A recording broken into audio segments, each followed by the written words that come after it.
qui défendent l'Europe, dont celui de la majorité présidentielle.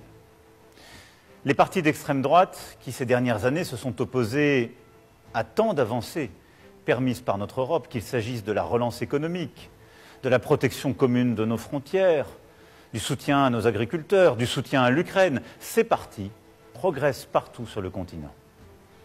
En France, leurs représentants atteignent près de 40% des suffrages exprimés. Pour moi, qui ai toujours considéré qu'une Europe unie, forte, indépendante et bonne pour la France, c'est une situation à laquelle je ne peux me résoudre.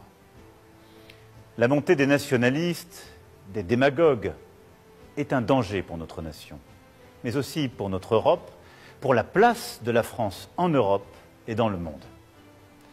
Et je le dis alors même que nous venons de célébrer avec le monde entier le débarquement en Normandie, et alors même que dans quelques semaines, nous aurons à accueillir le monde pour les Jeux olympiques et paralympiques. Oui, l'extrême droite est à la fois l'appauvrissement des Français et le déclassement de notre pays. Je ne saurais donc, à l'issue de cette journée, faire comme si de rien n'était. À cette situation s'ajoute une fièvre qui s'est emparée ces dernières années du débat public et parlementaire dans notre pays. Un désordre qui, je le sais, vous inquiète, parfois vous choque, et auquel je n'entends rien céder. Or, aujourd'hui, les défis qui se présentent à nous, qu'il s'agisse des dangers extérieurs, du dérèglement climatique et de ses conséquences, ou des menaces à notre propre cohésion, ces défis exigent la clarté dans nos débats, l'ambition pour le pays et le respect pour chaque Français. C'est pourquoi, après avoir procédé aux consultations prévues à l'article 12 de notre Constitution, j'ai décidé de vous redonner le choix de notre avenir parlementaire par le vote.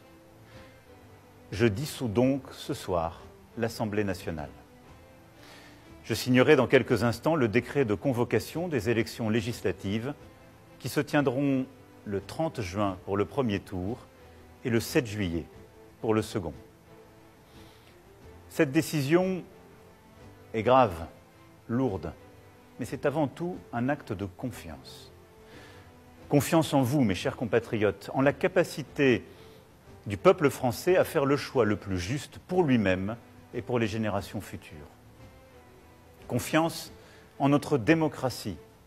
Que la parole soit donnée au peuple souverain, rien n'est plus républicain. Cela vaut mieux que tous les arrangements, toutes les solutions précaires.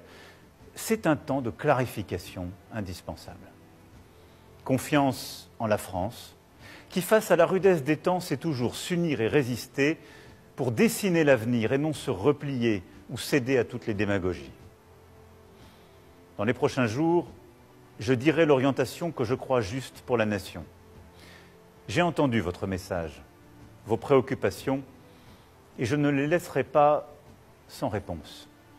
Et vous me connaissez, le goût de l'avenir, celui du dépassement, de la fédération, continueront de nourrir ce projet.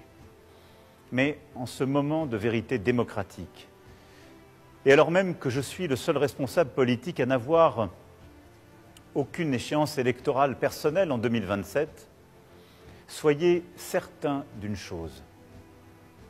Ma seule ambition est d'être utile à notre pays que j'aime tant. Ma seule vocation est de vous servir. Je sais pouvoir compter sur vous pour aller massivement voter les 30 juin et 7 juillet prochains. La France a besoin d'une majorité claire pour agir dans la sérénité et la concorde. Être français est toujours se hisser à la hauteur des temps quand il l'exige, connaître le prix du vote et le goût de la liberté, agir, quelles que soient les circonstances, en responsabilité. C'est au fond choisir d'écrire l'histoire plutôt que de la subir. C'est maintenant. Vive la République, vive la France.